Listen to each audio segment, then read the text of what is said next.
No ar, Jornal da CUT. Olá Brasil, eu sou o André Acarini, o Jornal da CUT começa agora e hoje fala sobre dois assuntos. Um deles que está sendo muito comentado é o embate entre o pessoal da educação e a Assembleia Legislativa do Paraná, que quer privatizar a educação lá no Paraná.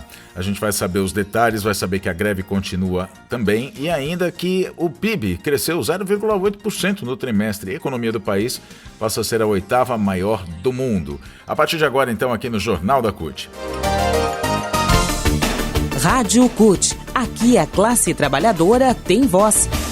A gente começa falando então sobre o aumento do PIB que projeta o país, como a 8ª maior economia do mundo. O Produto Interno Bruto do Brasil cresceu 0,8% no primeiro trimestre deste ano, puxado principalmente pelo setor de serviços e o comércio, que teve uma alta no período, segundo a pesquisa realizada pelo Instituto Brasileiro de Geografia e Estatística, o IBGE. Essa pesquisa foi divulgada na terça-feira.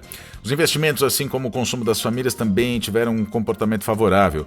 Com esse índice, o Brasil, então, ultrapassa a Itália, que cresceu 0,3% e se tornou, Brasil, a 8ª maior economia do mundo, de acordo com dados também divulgados pela Austin Rating, que é uma agência classificadora de risco de crédito de origem brasileira que faz o cálculo com base nas taxas de 53 países. No ano passado, o Brasil havia terminado 2023 como a 9ª maior economia do mundo.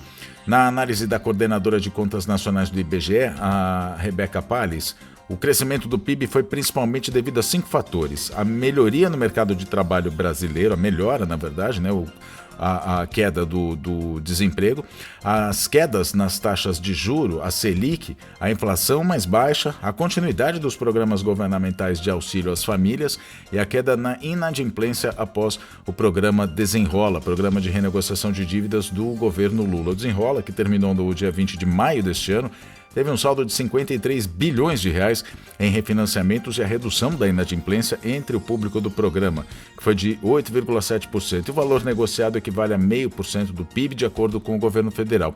Aliás, nesses 5 fatores, a gente destaca que as quedas nas taxas de juros, a Selic, que vem caindo a conta-gotas por causa do Banco Central, que é independente. Se o Banco Central não boicotasse a economia brasileira e baixasse de fato, como deveria baixar, a taxa Selic, não a 0,25 a cada vez que há reunião do Copom, se as taxas de juros tivessem mais baixas, nosso desempenho como economia mundial ainda teria sido melhor.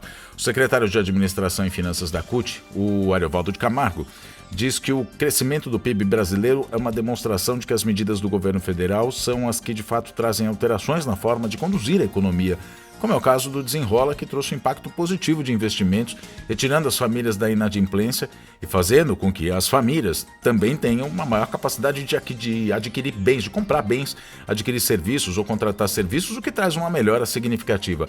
Mas ele diz que é preciso ainda distribuir melhor a renda para a população em geral. Além disso, políticas como a revisão da tabela do imposto de renda, a inflação baixa e controlada e a política de valorização do salário mínimo promoveram um aumento da renda para a grande maioria da população. Isso se reflete no PIB, obviamente.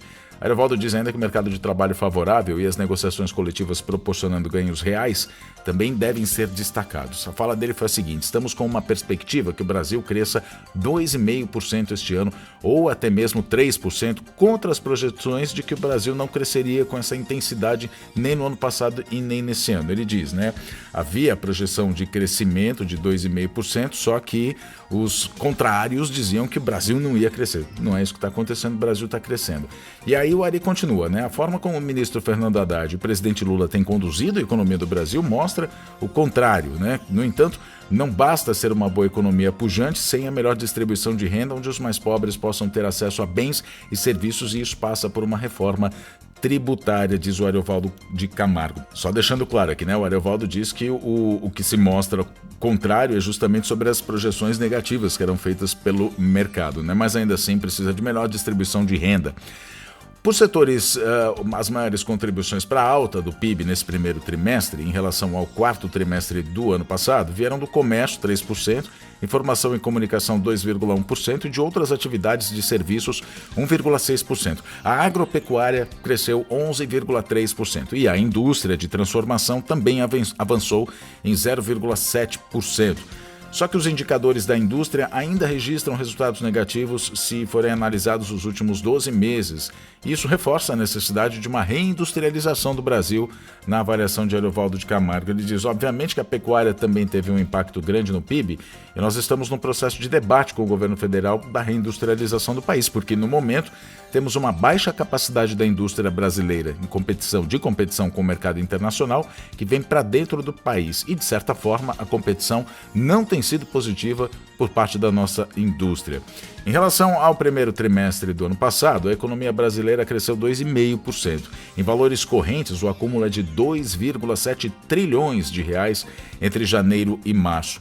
Ainda segundo a coordenadora de contas nacionais do IBGE, dentro do setor de serviços, algumas atividades se destacaram na alta do PIB em relação ao trimestre anterior. Rebeca diz o seguinte, o comércio varejista e os serviços pessoais ligados ao crescimento do consumo das famílias, a atividade internet e desenvolvimento de sistemas, devido ao aumento dos investimentos e os serviços profissionais que transpassam a economia como um todo, tiveram um destaque. Outro destaque positivo foi o aumento dos investimentos, alavancados pelo aumento na importação de bens e capitais, no desenvolvimento de softwares e na construção civil. Por outro lado, a Rebeca, a economista do IBGE, lembra que a produção de bens de capital ainda está no terreno negativo na taxa interanual.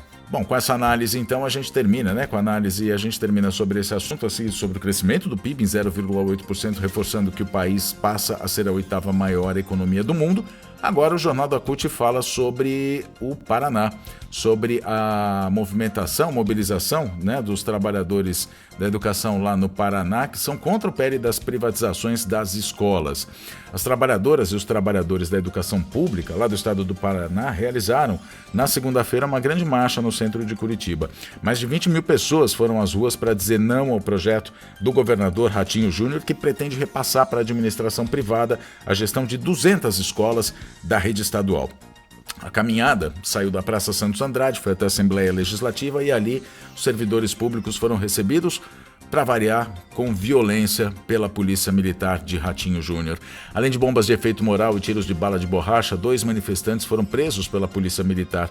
A sessão legislativa, que chegou a ser suspensa, foi retomada depois de horas, em modalidade virtual, e o projeto acabou sendo aprovado em primeira votação por 39 votos favoráveis e 19 contrários. O Márcio Killer, que é presidente da CUT Paraná, diz: novamente Ratinho Júnior usa de seus expedientes favoritos: privatizar, negar diálogo para os trabalhadores e trabalhadoras e a repressão violenta e antidemocrática. Não são apenas os servidores públicos e a comunidade escolar, mas toda a sociedade paranaense que já disse não ao projeto de privatizações das escolas. Mesmo assim, a Assembleia, a mando do governador, passou o trator e aprovou o projeto com nada de diálogo e muita truculência. A gente sabe o que privatização, não só na educação, como em todos os outros setores, o que traz de prejuízo para a população, Precarização do trabalho, precarização dos serviços públicos, aumento das tarifas, enfim, vale até uma reflexão para saber em quem a gente vai votar nessas eleições. Tem que votar em candidatos que sejam alinhados à defesa dos serviços públicos, do setor público, da população, não quem é privatista. Bom, a greve continua, O dia já foi vitorioso, segundo a Marley Fernandes, que é secretária de Assuntos Jurídicas da APP Sindicato, que é o Sindicato dos Professores no Ensino Público do Estado do Paraná. Diz que o dia já foi vitorioso, segunda-feira, mas é preciso cumprir todos os ritos da votação para que haja a condição de, na sequência, tomar os encaminhamentos devidos. Um grupo de educadores e educadoras permanece acampado na praça em frente à Assembleia Legislativa do Estado do Paraná. Um outro permanece na galeria do Legislativo. A orientação do comando de greve é para que os demais que estão em Curitiba retornassem na terça-feira. A recomendação foi para que retornassem na terça-feira às 9 horas para o Centro Cívico. No interior do estado do Paraná, educadores e educadoras devem retornar nesta quarta-feira para os locais de concentração em suas regionais. A Marley Fernandes, lá da PP Sindicato, diz que a população está do lado dos trabalhadores e trabalhadoras. Quem está contra a gente, ela diz, é o Palácio, sede do governo, esses 39 deputados e a Secretaria de Educação do estadual. O nosso movimento já é vitorioso porque nossa categoria saiu para a luta e a luta não para. O Jornal da CUT fica por aqui. Muito obrigado pela sua companhia. Nós nos falamos na próxima edição. Até lá.